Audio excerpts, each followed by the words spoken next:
All right, Mr. Strom, we're live. Well, hello, everyone. Thanks, Lance.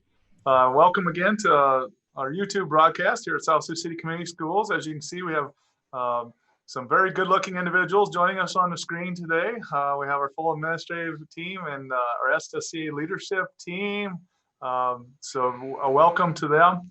And they'll be sharing throughout the broadcasts on the agenda. But as always, our chat line is open. So please listen, and then if you have any questions, we'll definitely want to make sure those don't go unanswered. But first, I'd like to start off with some celebrations.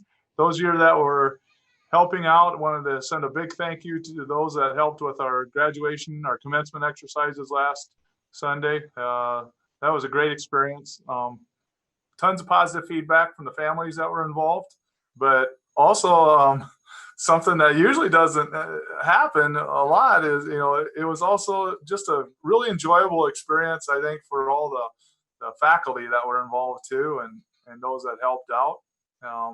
So thank you so much.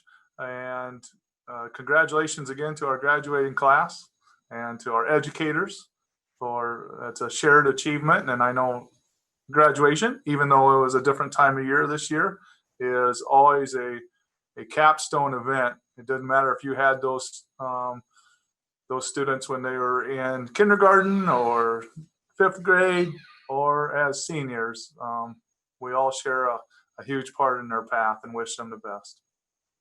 We also are wrapping up summer school. It's been a successful summer school. Thank you to those that are leading and teaching summer school and to those that have promoted it. Is a kind of a pilot for what opening of school is going to look like, and just a mini run, but also a much needed experience for a lot of our kids that needed some extra reteaching. So thank you for that. And then our summer meals, all the volunteers that have been helping with the summer meals and for the coordination of that, just a huge thank you to everyone for that community outreach. I think we wrapped that up this week and served hundreds and hundreds of families with those meals, and it's much appreciated. I'd like to turn it back over to Lance, and he's going to talk about the website. The intent of today is to share new information, but if you're like me, I have to sometimes go back and find the old information and existing information, and so there is a place where you can do that. That's on our website, and then all the new information is on there too. Like I said before, if you could help us teach others where all that information is at, we thank you for doing that. We know there's tons of questions out in the community and from our parents and from our students, and many of the answers can be found here, but some of them aren't there. And if they aren't, we definitely want to make sure we get those answers to our people. So turning it over to Lance. Thank you, Lance. Thanks, Mr. Strom. This will be real quick. I just wanted to go over on the website here on our main page. If you just come to ssccardinals.org, or if you just go to Google and type in SSC Cardinals before you even got it all typed out, we're going to be the first link there. Just tell people that and come right in here. You just go to the reopening plan, and it comes back up with some important information, starting with the calendar, the back to school dates. This is really one we're hitting home right now, and I think Aaron will talk about it a little more, but here's the link to the student and bus transportation request form that we need that information back in so we know who we have to transport. And then there's information about your lunch tickets and the menus and that sort of thing.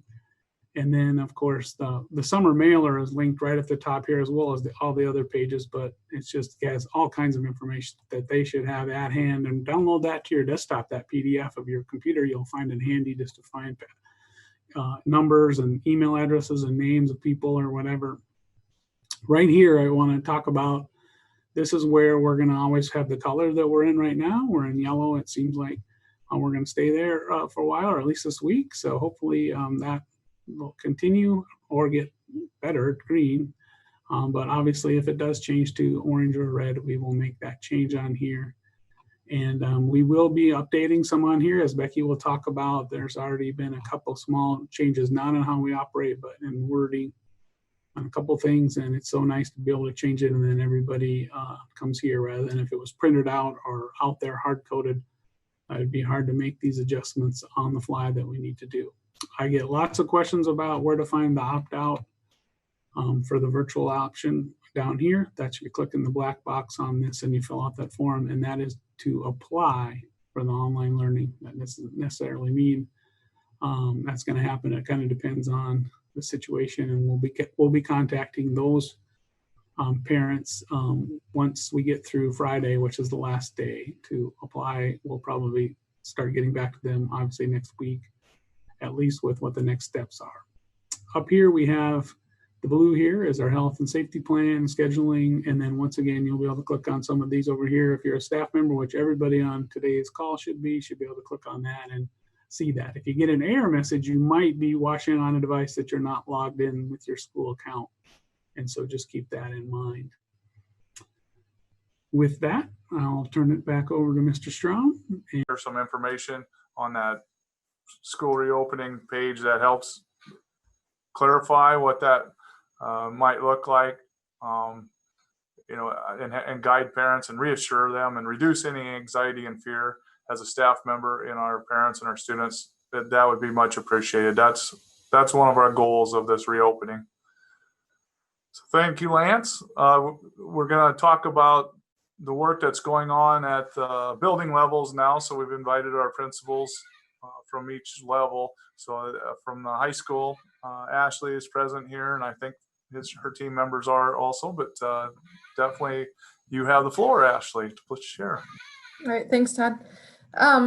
There's not a ton new to report on this schedule. We are trying to put some fine details to things like the AB day calendar, the days where cohort A comes, the days where cohort B comes.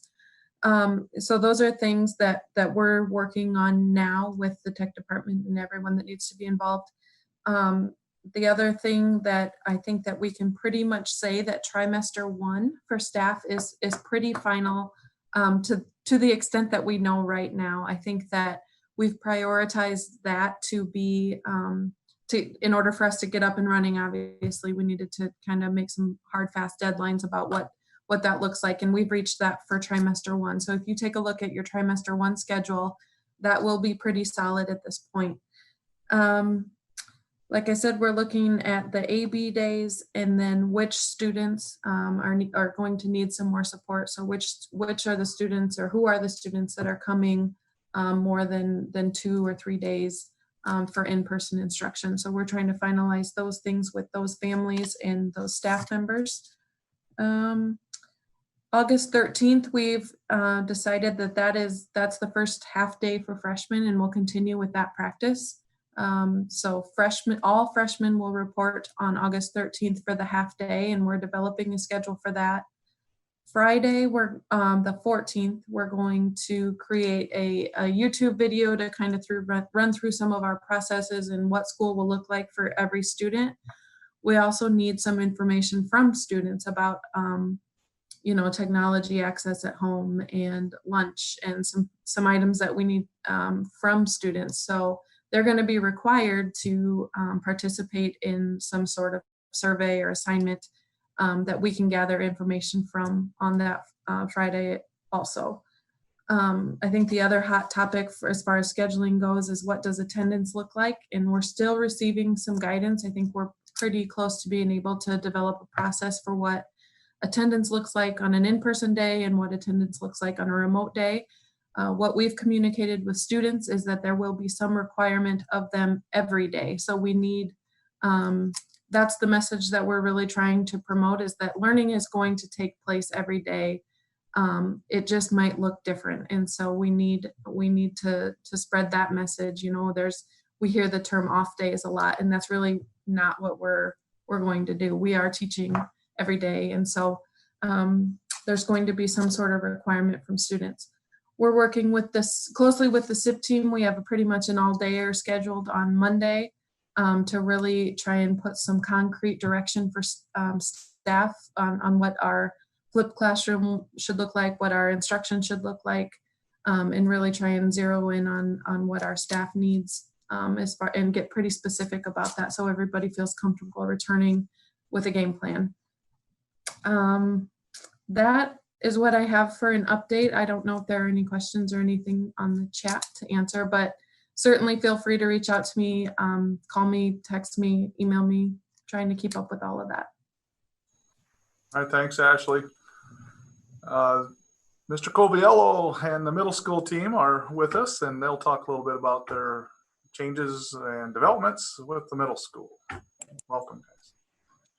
Oh, Chris is here. We are excited about the prospect of coming back, and just excited as we've had some visitors to the door, students kind of wondering what is coming, just has grown our team's excitement. So most of these things were covered in the last episode, but we have formalized a time plan for a staggered entry to the building by grade level. So 6th grade would enter the building and go directly through the grab-and-go breakfast if they so choose, and then to their first period class at 7:45, followed by a 7:50 time where 7th grade would be allowed into the building, and the 8 o'clock, or at 7:55, 8th graders would be brought in. All that to minimize the amount of traffic within the hallways, along with structured time and set times for students to access things in their locker. Much of that may be a moot point with all 3 grade levels having backpacks and Chromebooks. So a majority of the materials may just be traveling with them and reduce that time. As well as lunch, it's been an addition of some tables to the front hallway, make it possible for us to serve our groups as they had been, as we've done for many years, in groups. And we've just extended the time between those groups coming back or coming into the lunchroom and getting their food. It'll give us time, we believe, to do all the cleaning necessary to the tables, and students will be accessing the playground or the outside area on days that it allows. And then also throughout the day, transition periods between courses, between our periods will be staggered. And that bell schedule has been updated to allow for 3 minutes passing times, so that only 1 grade level again is in the hallway at a given time. That will then translate to, at the end of the day, 3-minute times differential between the dismissal time for 6th, 7th, and 8th grade, leaving the building and working through having staff on hand for collection of those masks, and then the process in which we'll clean those masks each day. Really working through a number of things with the virtual options, and a lot of those discussions will continue to happen this next week. So we have a plan in place for our wonderful staff to return. Looking forward to it. All right, thank you, Mr. Erickson. On to the elementary staff. I think Dan's representing them today. Welcome, Dan. Thank you, Mr. Strong. Quick update on the elementary, and Jessica, you can jump in then if I miss anything out or talk about preschool. But nothing really new with the schedules, other than all the elementary buildings had meetings with their school improvement teams today or yesterday. And just talking to some colleagues, it went really well. We talked through a typical day at the elementary and kind of asked them to poke holes in our plan of where we may have not thought of something. And it went really well. And we have some questions now that we're going to come together as an elementary principal team and kind of brainstorm together, ones that we weren't sure, maybe we didn't think about. But overall, the meeting went really well. We have a good plan in place to keep all kids safe. And Jessica, do you have anything to add to that? I will add this, in talking with the school improvement teams, my message at Cardinal Highway, and I think every building, was the school improvement rep needs to reach out to their PLC and let them know like what the day would look like and questions that were asked. And like Ashley said, anybody that has questions, please fire me an email or a text, and we'll get back to you with an answer. I do not have anything to add on elementary. Thanks, Dan. That was a good summary. I would like to share some information about preschool. This year, to offer consistency for all preschool students as we move in and out of green, yellow, orange, and possibly red, we are offering a half-day preschool program for all students so that we don't have to move to like a A-B schedule for preschool students. We know 4-year-olds need consistency and they need structure. We also recognize that this was a hard decision to make. We've seen over many years some of the benefits of having an all-day preschool program, and we know many staff members have had their children in that program and they saw the benefits as well. So to keep our kids safe and to keep our kids healthy and for just cleaning purposes in all things COVID, this was the decision that we had to make. We also have received guidance from NDE through Launch Nebraska, and much of the guidance that they have given to us aligns with this plan. So tonight, families will be receiving a phone call. The phone call will let them know if their child will be attending AM preschool in the morning or PM preschool in the afternoon. Just a friendly reminder that AM preschool is from 8 o'clock to 11 o'clock, and kids would get a breakfast. PM preschool is from 12 o'clock to 3 o'clock, and kids would get a lunch. We did move back the start date for all students in preschool to August 17th. Originally, that was the start date for just half-day preschool. Since everybody is half-day preschool, the start date for all preschool now will be August 17th. For those of you who have students attending our preschool, we're excited to have them in our building. It's too quiet around here. Home visits will be taking place on Tuesday, August 11th and on Friday, August 14th. We'll be giving parents calls about home visits, and we'll also be doing some screening prior to the home visit so that we can ensure that we're keeping our staff safe. So there'll be some COVID screening questions prior to home visits. Thanks, Jessica. I think what you said about the half day versus the full day applies to a lot of our plans. I mean, we didn't ask for this time in history, but it's here, and we're making the most appropriate plans that we can. And some of them involve some very hard decisions and maybe not the most perfect scenarios, but it's the best scenario that we can come up with. So thank you for your work on that. Moving into safety, I'd like to welcome Becky to speak about that. Thank you. I'm going to just clarify some of the guidance regarding PPE. So I'm going to share my screen so you can see an example of the PPE that we have. Let's see if I can get that to show for you.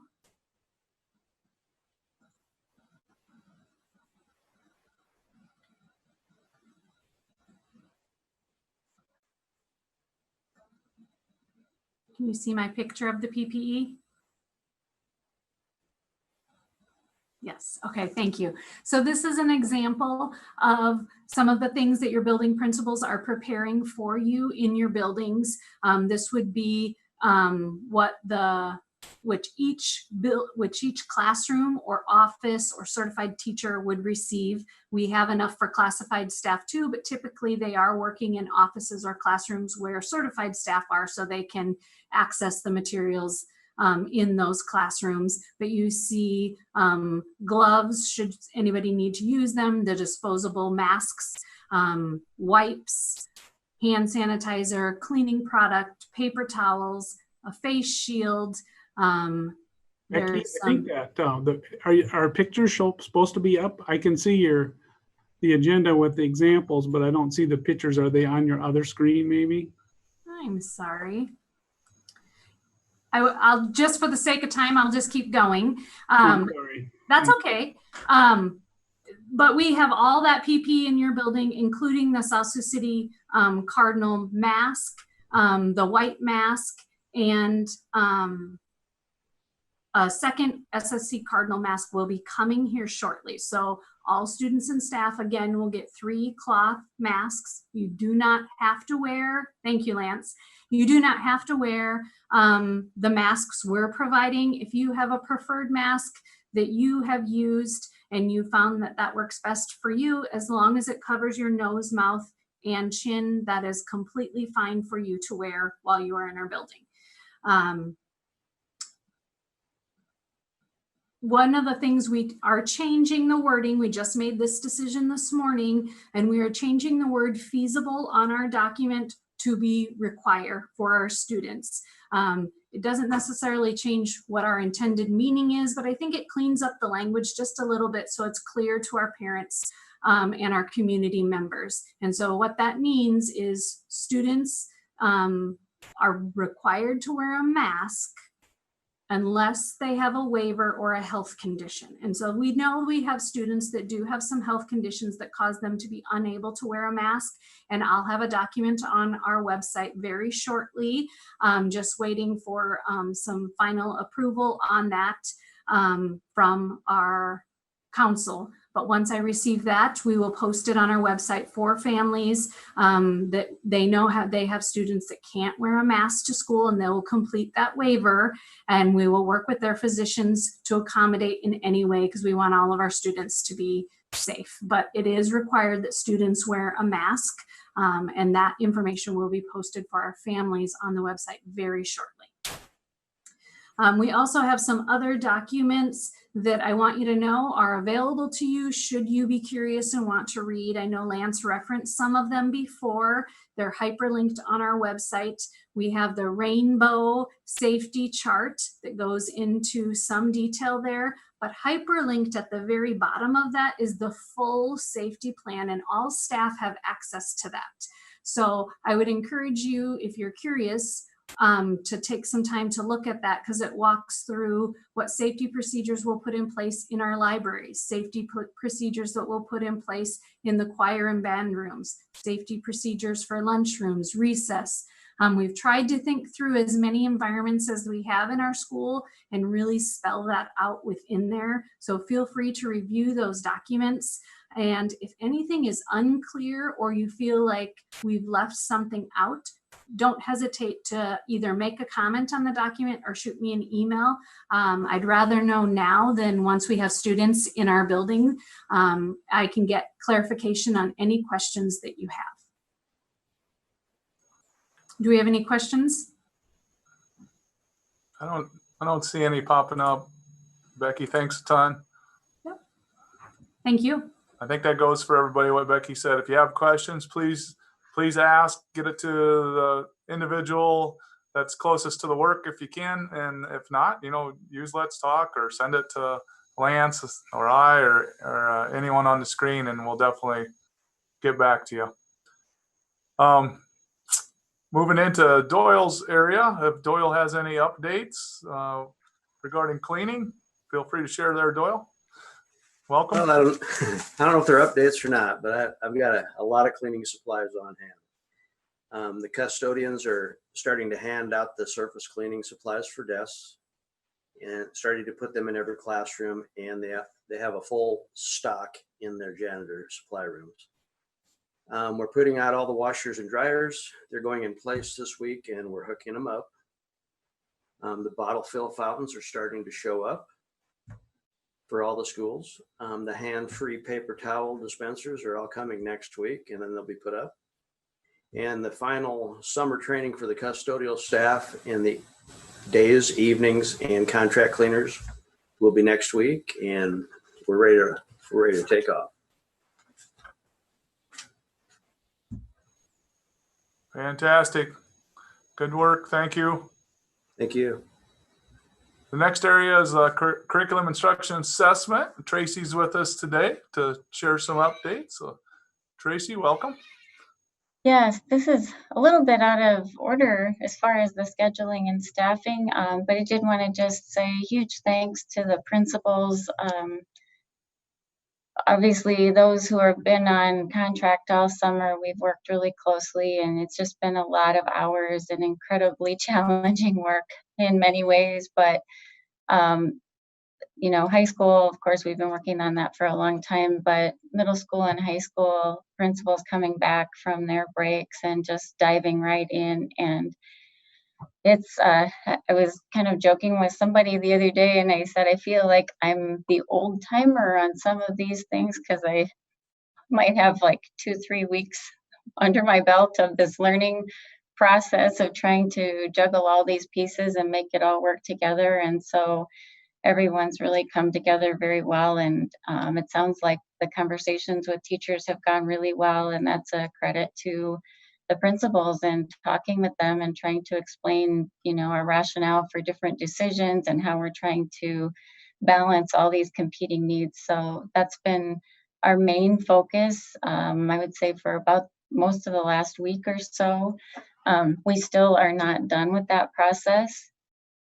As we started looking at scheduling and staffing for high school, middle school, and elementary over the last week and a half-ish or so, there's just different demands at every level. And with that, you can eventually kind of figure out what the schedule and the staffing can look like. If we are in green or yellow, that gets, that's fairly clear cut. Red is pretty clear cut, but it's the in between, that orange zone, if you're talking about hybrid remote or some students remote, some in class, and how do we accommodate for all of those things. And so I just want to say it's tough. It's really tough work. And I really, really appreciate all the effort. And I think overall, just everyone just stepping up and saying, I know this is going to be extra work for every one of us. And so that's been good. And we still have much to figure out. Elementary team and a few of us directors are meeting, I believe, on Friday, and we're going to get some input from some of those virtual teachers about what they need to feel prepared and what that can look like and all of those types of things. And so as we are able to plan for that and hope that it works, we will share more out with everyone as soon as we can. We're also just met with middle school team this afternoon again, and they'll be working with Drew and some of his team to figure out what some of the technology supports might be that will work well and all of that. But what we're really asking a lot of people to do is to cover additional ways of teaching while we're simultaneously teaching kids in school.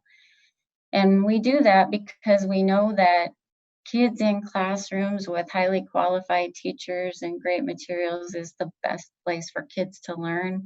And in a pandemic, that just isn't always going to be possible for everybody. So we're trying to figure out how to do kind of a both and it's really challenging. So I just am very appreciative of everyone's hard work, and we'll just continue to have to be a team and know that everything is subject to change.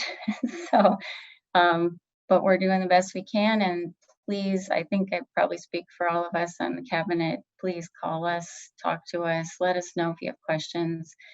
And we're all trying to move at warp speed too. So there's plenty of opportunity for miscommunications or whatever. And I know I'm just really, really struggling to keep up with my email, but my cell phone is with me at all times. And I love to talk to people. And every time we talk through a scenario or a question, it helps us think through it more deeply as well. So it's really a benefit to us too. So you heard about more of the somewhat detail from high school, middle school, and elementary about the scheduling and staffing. So as far as what instruction looks like is really our big challenge right now. And what are our options if the remote teacher is him or herself working remotely? That may look different than if the virtual remote teacher is actually reporting into the building, but responsible for virtual remote instruction. Some of those kinds of things are things we're trying to puzzle through and figure out. So again, lots of different variables, and we're working with a lot of different situations. So more to come, and we're working as fast as we can. With that too, we also need to be thinking about instructional materials, and we've touched on this a few times now. It just becomes really a huge equity concern if we have students working out of different materials, particularly if we think through what I think is maybe one of the scariest options or eventualities, maybe if we end up in a rolling closures type of situation. So we're in school for a couple of weeks and then we close to everyone for a couple of weeks, those kinds of things. When we think about staying on pace with each other, typically we can work with some reasonable leeway there. That gets really tough. If we're a week off in instruction and every, say, 5th grade student is switching to remote learning with one teacher, if they were ahead in their home classroom, maybe by a week, now they're going to the remote teaching, and maybe that's a repeat of that week that they just had in school.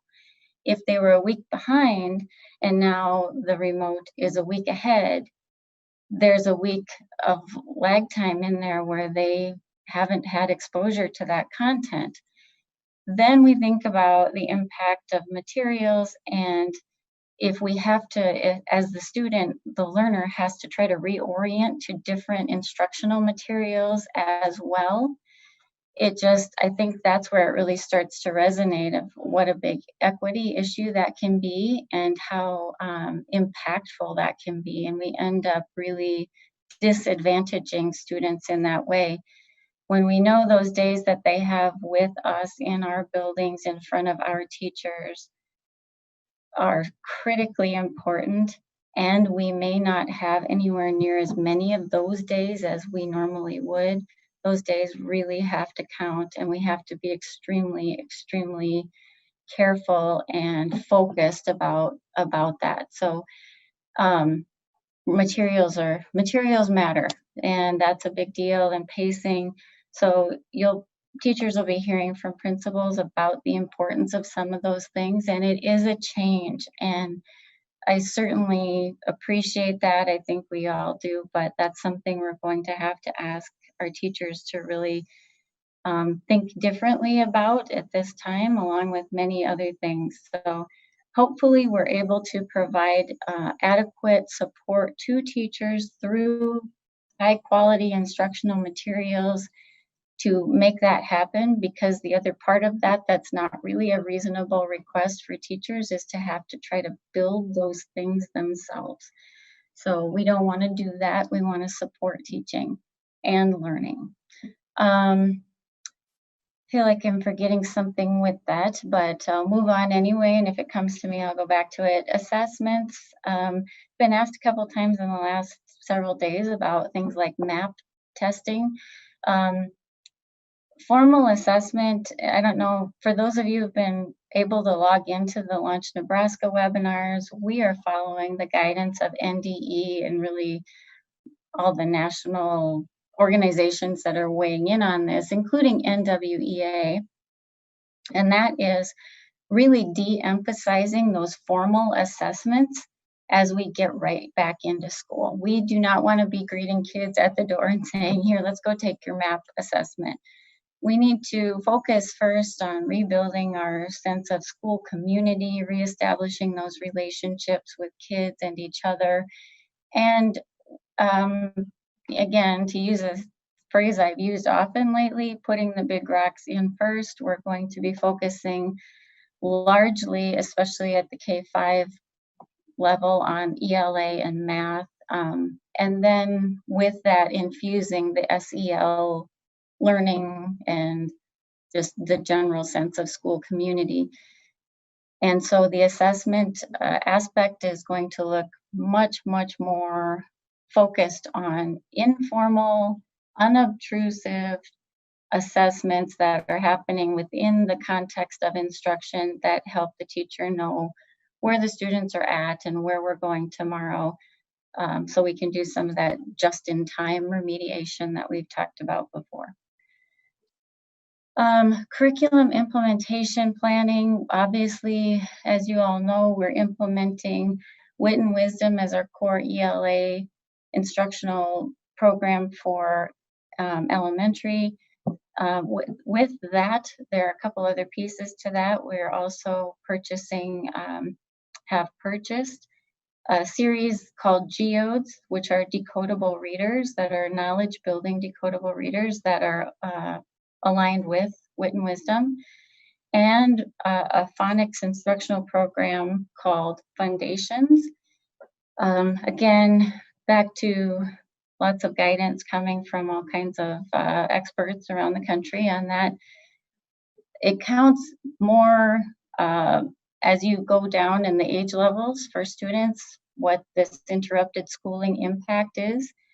And we know that every student really benefits from what are called foundational skills instruction, which is the phonics, like the systematic phonics instruction for all students. And so that is something that we are really going to focus on, especially at the early elementary grades. And so those materials are on the way. We have a fairly detailed early plan for professional learning with that. Some formal professional learning with Great Minds, the Wit and Wisdom Company for leaders. That is coming up tomorrow. We have some formal professional learning for all K-5 teachers with Great Minds on August 11th. It's one of our first days back.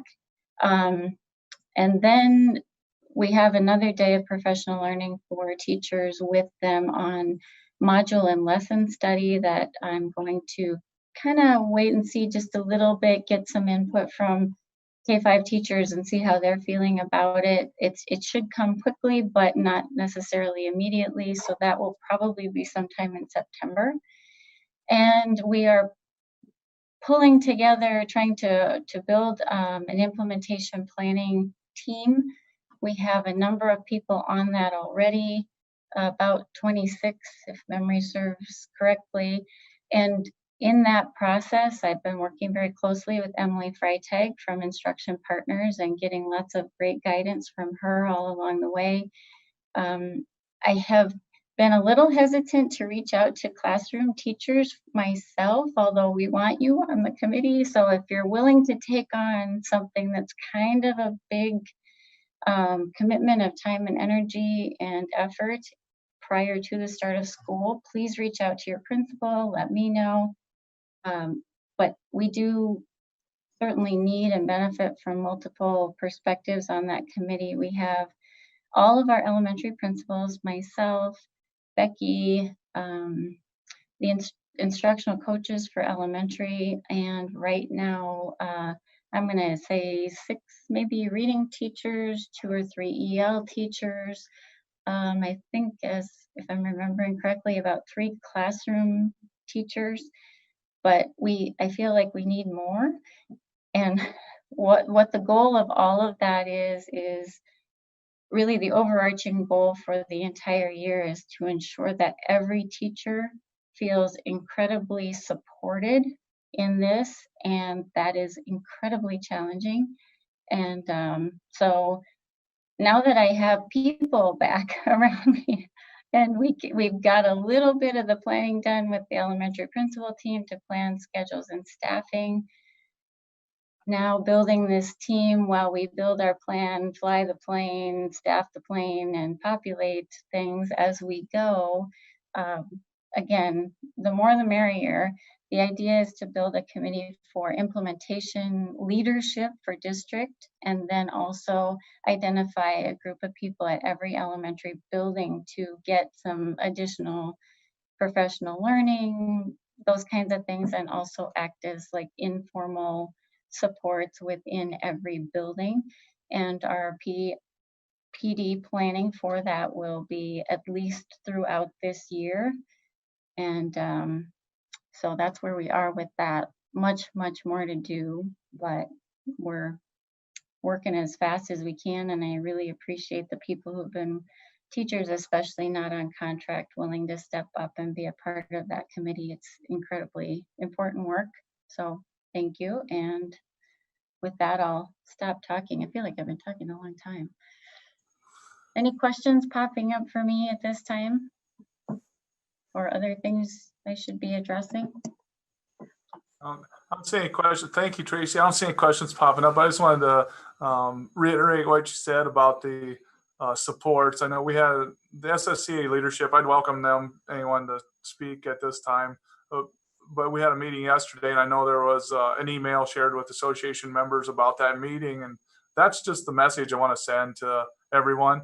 Like I said, there's some very difficult decisions that have had to be made, and the process to make those decisions was changed because of the immediacy of it. And one of them was the selection of the wit and wisdom. And that lies in my lap, and everyone knows that. And so that decision has been made. The things have been ordered.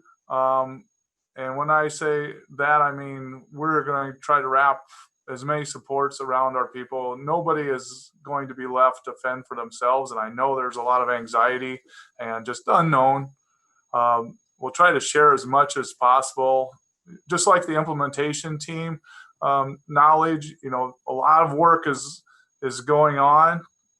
If you want to be involved in that, please reach out to Tracy. Like she said, it's some difficult work, but it definitely that team needs many perspectives on there, and many people that know about the inner workings of the implementation and launch.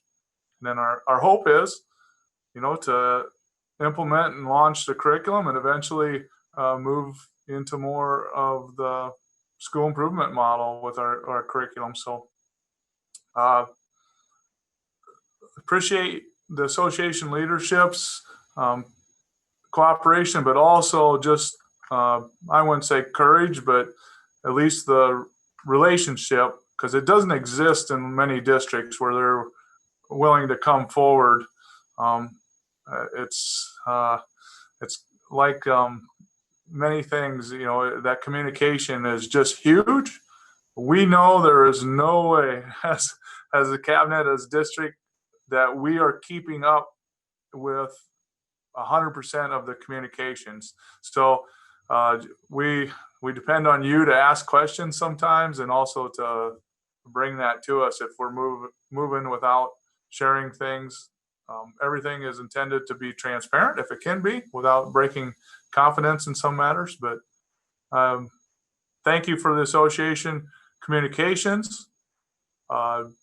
And I have had some personal conversations with some of our staff members, and I know there's some competent staff members that have not either been suggested by their principals or have come forward to be part of this implementation team, that definitely we would value your membership. So please take advantage of that if you feel the need. But anybody from the association have any other questions or further comments about that?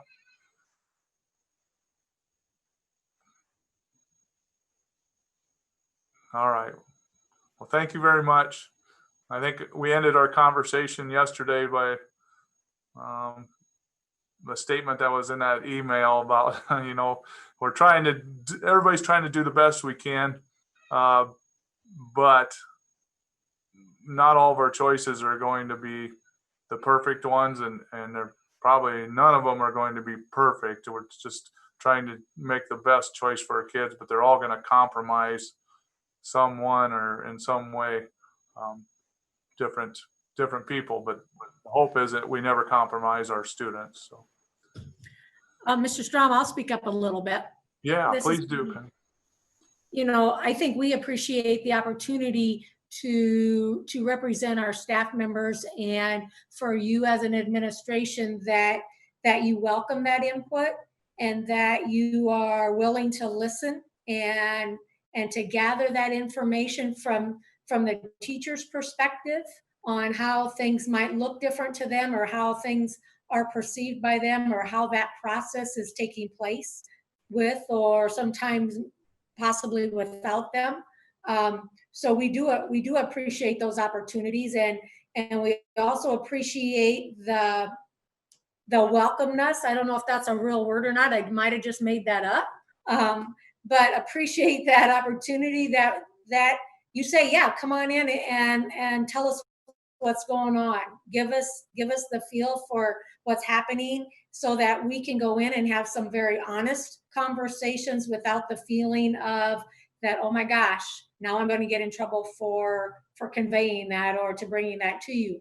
So we appreciate you taking the time and allowing us to do that and to share that information with you. Thank you, Penny. And just so that everybody listening knows, and we discussed the details of that conversation at the cabinet level and shared that, and just, looked at, brainstormed ways that we can do better with communication. Some of the decisions we can't change and the reasons for the decisions, but we'll definitely do better, and we'll always support. It's no person's gonna be left behind, and if you don't feel supported, please let us know. Why and why not, and we'll definitely try to increase that support. So thank you. As far as the staff reopening plans, any updates to that, Jill? Hi, everybody. Not necessarily any updates, but I would just reinforce a couple of things. As a reminder, when we are currently in any phase but phase 4, which is the green color coding, all staff are required to wear masks.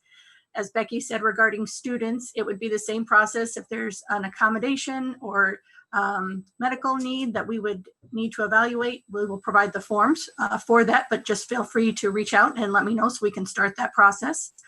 Also on the website where the full safety plan is, there's also the staff return to work document. This would provide information if you're wondering when do I report to work, and if I can't, what do I do? Anybody have any questions for me, Mr. Strom? I don't see anything popping up. We do have one chat from Kelly. She's asking about the total percentage of students that may have already applied for virtual learning. And I think we might have a number there. Was, I don't know. Do you have a current one, Lance? It was about 105 maybe different families earlier today when I looked. Yeah. So that number could be 150, 160, something like that, I would guess, based upon there's families with multiple siblings. Yeah. But like I mentioned before, we have had good success if we've interacted with those families and shared details about our plan. Much of the choice is sometimes due to the unknown. And once they understand the kind of safety precautions that are being provided, the curriculum that'll be provided in person, what that format will look like. And then masks are a hot item. A lot of families think their kids are going to be wearing masks for 8 hours a day without any opportunity to ever take it off. That's just not true. There's no mask at recess. You can take your mask off for lunch. Some of the principals I know have scheduled in mask breaks. And so, but whatever you can do to help reduce some of that anxiety around some of those. Now there's some very legitimate reasons too. And that's what we want to hear from parents is how can we help you get past some of those obstacles if we can. So thanks, Lance. Thanks for the question, Kelly. Drew, technology, and that's a huge piece of this plan. So thanks for being here. Yeah, I think for today, I just wanted to say thank you to everyone who brought their device in to get it updated for the new antivirus. We have lots of them that are done and sitting in the help desk. So I think this week Phil sent out an email to everyone whose device is ready. If you can stop by and pick that up, that would be great. And if there's anybody that hasn't had a chance to bring theirs in yet, there's still some time. We'd like to get that updated before school starts. So you can just bring that into the high school help desk or put in a school dude, and we'll be happy to help. Very good. All right. Oh, Kelly has one hanging out there that I didn't get answered. Let's see. Other than preschool, will there be Connect Ed calls with language interps? Yeah, we're going to try to we're going to try to keep everything updated. I'm going to send out I promised the SSC leadership yesterday too, we'd send out a written communication regarding the curriculum implementation, and I'll work with Tracy on getting something together there, and Lance, and we'll share Yes. that out. There's been multiple, we've already had multiple on the reopening plan, and that was in multiple languages, and we had information on transportation on the multiple languages. I had a talk with Bertha's on vacation this week, and she's going to help us maybe do one of our town hall style things to YouTube to our Spanish speakers next week. We talked about that.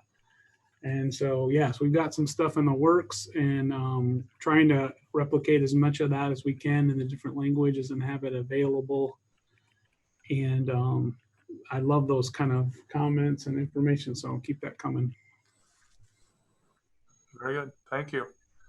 All right. Anything else from anybody on the screen? Tonight, we're gonna have a calls going out. Most of the preschool people have been called or they've called in. We are gonna send out a call though to the AM and PM folks. Thanks to Jessica and her staff, we got that created, and that's gonna go out tonight, right away here pretty soon. And then there's a summer school call going out the next couple of nights to China. I know they're trying to wrap up summer school, and then the kids that are doing the remote part of that, they need to bring their devices back on Friday, I believe. And then I think the high school, and I've been working with Ashley, she's put together, her and her staff, and I'm sure a lot of other folks are involved in that, a nice communication to parents that'll be written, so mailed out, it'll be emailed out, it'll be a call, it'll be SMS message, and those kind of, and it'll be on the website too. So once again, trying to get that out there to as many people as early as possible. Thanks, Lance. Hey, is there a booster club meeting tonight? There's a booster club meeting tonight. I believe it's at Trevor Knowles' home, and I posted that on the web calendar. If you need information about that, it's at 7 o'clock. Okay, that's something for employees. No requirement to join, but just something to keep on the horizon when that comes out, and you do get a chance to join that. It's nice to have your name as an employee on the back of the program, or patrons see that, and it's at every activity, and they read those and look through there, and they look for teachers and faculty's names out there. And I think the coaches get to join for free, and then it's not a big charge for an individual membership. So, but we'll share that information too. As soon as they typically probably will be talking about that tonight, putting an application form together with the different levels. And I think they're going to try and meet, they moved the location so they can meet outdoors and be social distancing. And if that doesn't work, if it rains, they'll be in his garage, it sounds like. Very good. Yeah, any of our booster clubs, any of our fine arts, or athletics, music, any of that, if you get a chance to support, that's much appreciated. A couple things. Tomorrow, the band is going to do at about 11:30, I think he said. They're going to do a march around the street down there, taking off from the east of the high school, and they're going to do like a parade mock-up since they can't march in the parade this year. Oh, cool. And so, and then of course they're all social distancing while they're doing their marching, which doesn't take it. I mean, they just change their spacing, I suppose. I don't know anything about marching, but anyway, that's tomorrow. And then I posted that out there as well. And then tomorrow night, the Be Kind has been working with the stage players, and they're going to have their drive-in movie. So that's all obviously COVID aware event down at the drive-in theater, and it's going to be Willy Wonka and the Chocolate Factory. Free. It's free. Yeah. Let's see. There's a couple questions popped up. One, I think I know the answer to the Chromebooks one, but I thought I knew the answer to the girl I asked to the junior prom too, and that was an embarrassing lunch hour. So I'll give that one to Drew. All right, so the question is, will students in the elementary each have their own device in the classroom? And we're working towards that, but right now it looks like grades 2 through 5 will each have a cart of Chromebooks. But kindergarten and first grade are probably going to have to share a cart between 2 classrooms. So those devices will most likely need to be cleaned after use. We have some UV cleaning cabinets on order, and I hope that they're going to be in by the time school starts. And so you'll be able to put the Chromebooks in there, and I think it's like 2 to 5 minutes, and then they're cleaned using UV light. Otherwise, Doyle's got some great products that we can use to wipe those down and clean them. So we'll help troubleshoot through that, but right now it looks like only grades 2 through 5 will have their own cart.